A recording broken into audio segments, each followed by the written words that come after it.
khusus PIAUD Unuja Universitas Nurul Jadi, Paiton, Probolinggo, mempresentasikan konsep penilaian status gizi pada anak. Saya, Siti Munama, dan rekan-rekan saya, Dwi Irma Wahyuni, Solehatin, Wiwin Faisal.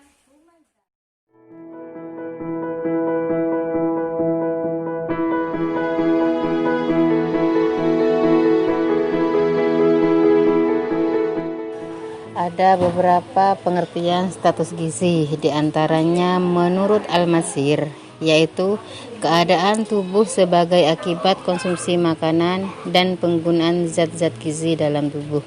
Sedangkan menurut Suparyasa, status gizi adalah ekspresi dari keadaan keseimbangan dalam bentuk variabel tertentu atau perwujudan dari nutrisi dalam bentuk variabel tertentu.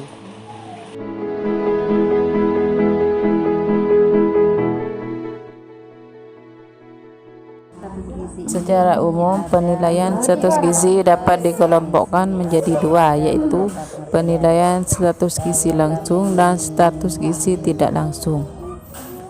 Penilaian status gizi secara langsung dibagi menjadi 4 penilaian, yaitu biokimia, biofisik, klinis, dan antropometri.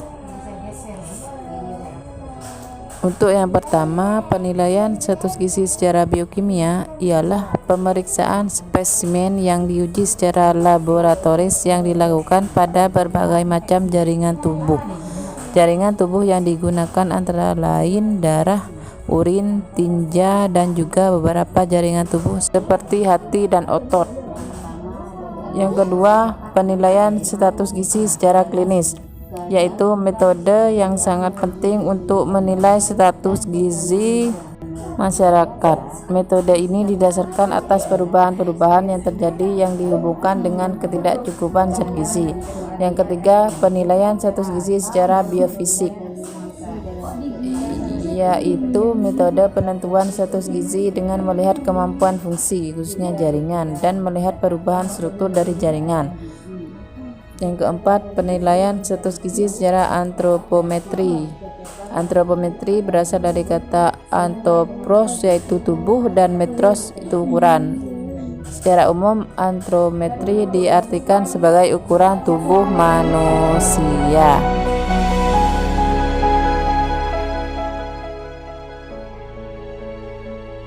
Penilaian status gizi secara tidak langsung.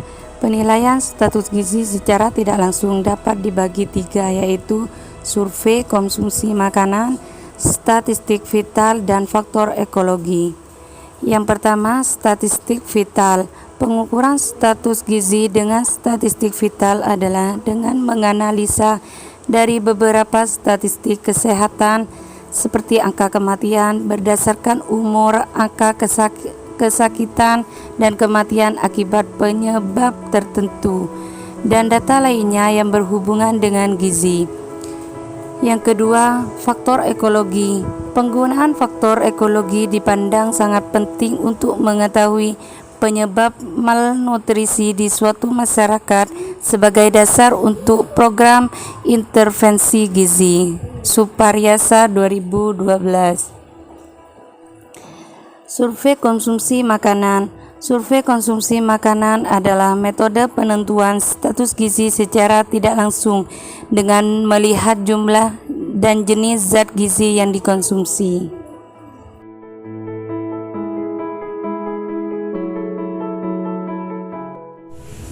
Faktor-faktor yang mempengaruhi status gizi. Status gizi dipengaruhi oleh konsumsi zat gizi dan penyakit infeksi, yaitu 1. Konsumsi zat gizi. Konsumsi zat gizi adalah konsumsi zat gizi seseorang yang didapatkan dari makanan dan minuman yang dikonsumsi selama 1 hari atau 24 jam. Apabila zat-zat gizi yang ada pada makanan kurang, maka status gizi akan kurang, dan sebaliknya apabila zat-zat gizi yang ada pada makanan lengkap, maka status gizi akan menjadi baik.